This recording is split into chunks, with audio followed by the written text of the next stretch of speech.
Hey guys, what's up? What's good? Yes, it's your boy Daki spells Darkiee. Hope you guys are doing fine. I was already at work. Obviously, COBD, wherever place you're watching this video from. Over here, about past five, and what we call the COBD because of business day, where everybody is planning on how to go to his or apartment. Hope you guys are doing fine. I was your day for this evening. I wish I have motivation for you guys, but obviously nah, today we're going to pass. We're going to pass on today.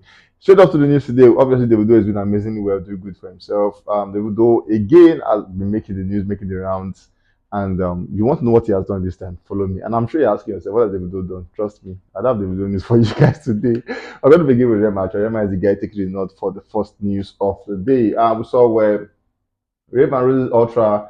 For some reasons, Ultra will probably become the new trend now because with due how Deluxe came to conversation where everybody started doing Deluxe.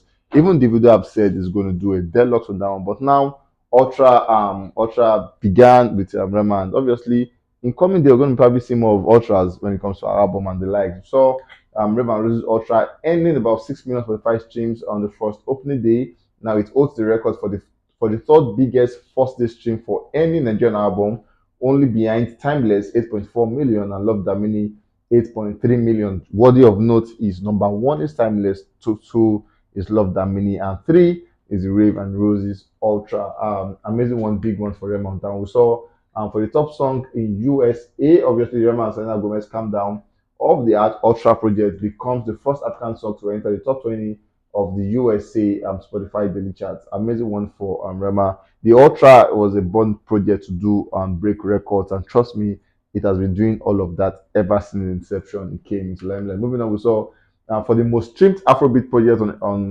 Spotify ever, Rema getting not to be number one with 1.22 billion for the Ultra project, and then number two is CK the First with 698 million.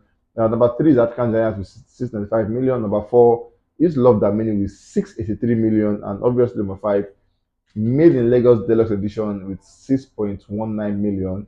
No, I'll do that again. Rema Ultra with 1.22 billion, CK Defense with 698 million, African Giants with 695 million, Love Damini with 683 million, and Made in Lagos Deluxe with 619 million, not 6.1, but 619 million. Amazing one for these guys. Obviously, it just shows that Afrobeat is the next big deal as we speak. Moving on for the Billboard Hot 100, we saw Rema come down, obviously going back to number six, which is a whole big one for Rema at the time. Number one, we have Morgan Wallen, SLA number two, Miley Cyrus number three, Ella Baila Sola number four, number six, obviously, we have Grupto Frontera number five, and obviously Rema Selena Gomez on number six. Amazing guy. He actually came at number seven last week, and for some reasons, he came back in number six.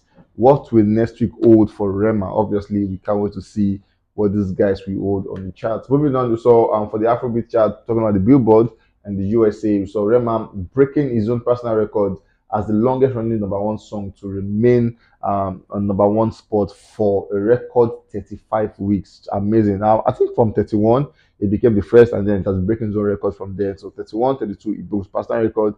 33 broke his own personal record all through 35, and it has been amazing ever since. We've seen amazing songs drop in the course of this rain. I mean, Davido dropped, a lot of people dropped because of this rain, but trust me, Rema still managed to just have a way to just float and beat all of them. It just shows people are really vibing to that one as we speak. And moving on, we saw Rema coming out to tell us or tell his fans that he has something special for the ravers in Lagos State. So if you're ravers or you're in Lagos, Rema is saying this information is classified only for you. He announced that it's going to have like a jungle rave, yeah, where that's on the fifth day of May. So it's going to do like a jungle thingy where it's going to host the ravers only to get a special treat for the Raver versus Ultra.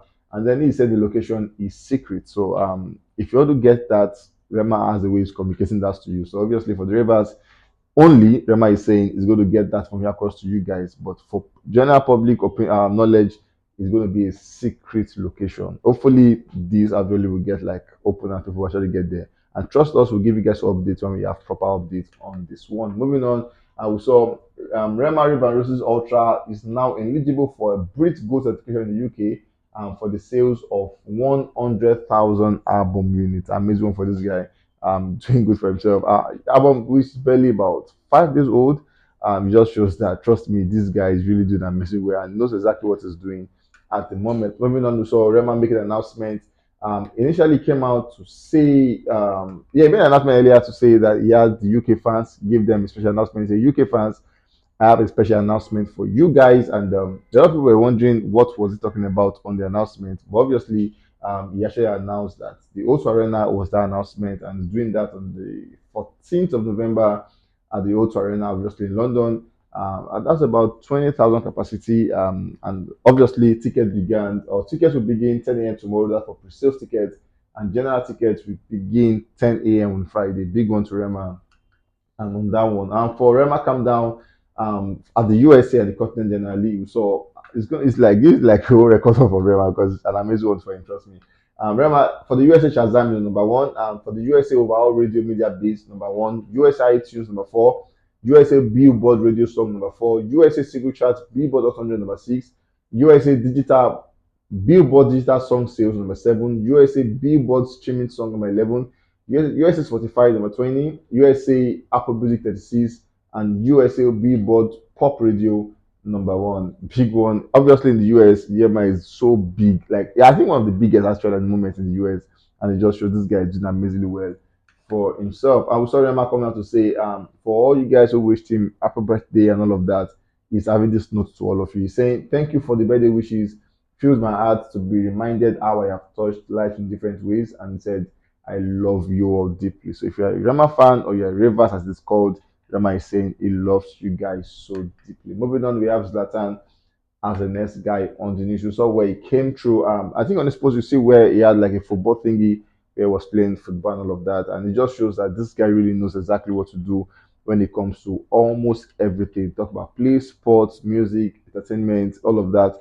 You'll find a touch of Zlatan at almost all of these places. We saw where he came through also for Gang of Lagos, where he acted a very amazing scene. And for a movie like that, which was like his debut movie, yeah, they came through 100%, 100% on that one. Moving on from this one, we saw where he dropped the Omo Logo EP project, which had Omo Logo, Let There Be Light, and Rara, Hasta La Vista, and Jaboti, and Organigwe. About six track, trust me, all amazing, doing well at the moment, and it has been an amazing one. For some persons, Organigwe gets a nod for them. For some persons, it is Rara. For some persons, it's always the legendary Let There Be Light. But obviously, Zlatan came through 100% on that one. And moving on, we saw where he came from.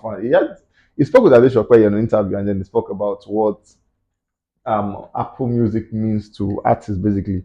And then he said, at some point initially, yeah, artists makes money from shows. That's where they make their major of their money from shows, and they get invited, they get paid in millions, all of that. But then he say at some point when you get hungry, you get broke, you get like so broke, and you like, wait, I have this song with Apple Music. I call your guy like your DSP and like, how much do you have on Apple Music again? We get I'm hungry. So it's like artists wake up every morning and then the first thing they check is Apple Music because it's like their report card. That is what shows. That's what validates them. That's what shows how far they've gone. And they're like, okay, checking up where are they not, where should they be, and all of that. It just shows that at the moment everybody's always all awake to the fact that we need to get the numbers, we need to get the streams, we need to get the charts for whatever means we can get. And that's why we have talked about streaming farms, where people say artists actually get people paid to stream their song. Now, I already said that was not true, but then what's on the street of it that some persons actually pay artists to stream their song or pay people to stream their song, which actually denote or ignore the fact that they are streaming farms. But Satan is saying Apple Music chart actually is like a report card for all artists where when they wake up in the morning, the first thing they do is that they check the chart and see where they are at the moment. Moving on from this, we have Joeboy as the last guy on the news. We saw where I think for Joeboy is going to perform in Kenya. Not just I think, I'm sure he's going to be at Kenya on the 6th day of May performing. And obviously, it's a gate will be open at 3 p.m. And if you want to get the best of Joeboy, give him a mic, give him audience, give him a stage. Joeboy will kill it for you 1,001 time. Call him again, he's going to kill it for you the extra one time on top. He's an amazing performer doing good for himself. We saw where he had promised his fans saying the album is coming, and obviously, this album is one album that we've all been waiting for. He has promised us over and over again, Oga, when will you drop this album? Moving on, we saw where he said, if you know the kind of effort artists put into popping off, you no go wish them bad 100%. We saw where he got himself a vehicle, and for some persons, you say this is his first car, but then Mr. Isaac came out to say For Joeboy, this is his house number 4. Obviously, he said it's plenty. Amazing guy. And just so you know, Mr. Easy is one person that you probably would think is just in the midst of all of them, but trust me, one of the silent achievers we have in the industry. Moving on, we saw where he came through with this new project called Bag. Amazing song, doing good at the moment. One of those for Joe Boy songs here. It's from body and soul to Bag. You most likely will you won't find a very boring song with Joe Boy. Trust me, you always find a song that everybody can all relate with. One of the viral songs Joeboy had at the time was alcohol. That song was so viral that everybody vibed to alcohol at the time. And then he has continued that trend effortlessly. He had body and soul. Now he had Do Bag, which is an amazing project as to speak. We saw where he said global domination after the album, and then he said that's on God. So after dropping the project, Joeboy is saying it's going to have global domination. How is Joeboy intending to do all of this? We don't know. But then, is it a prayer point? Or there's something that comes with artwork when you're putting the work and you're like, I'm sure it's going to be a project, it's going to be a bang. Like I'm sure it's just like how much you put into rehearsals and your performance should not be on God. It should not be on prayer point. It should be the fact that you know you're putting the work and you're just saying God come and take control because it's going to be a success. So for Joe Boy, is this a prayer point or is it the fact that you're putting the actual work and you know it's going to be a bomb? Let's see what happens after the project. Anyways, for May 19th, Joeboy has promised us that he's going to drop a single which had Odumodu Black and Buju Benson on that one. On the 19th day of May, Joeboy is promising us that the project is done, it wrote done there, it's a done project. He's just waiting for the 19th of May to click, and then when it's clicked, we're going to have Odumodu, Benson, and Joeboy on same track. Fire project. We can't wait to see what these guys have up their sleeve. Anyways, guys, we've come to the end of this one. We can't wait to catch you guys on the very next one. Hopefully tomorrow. Stay safe and be careful.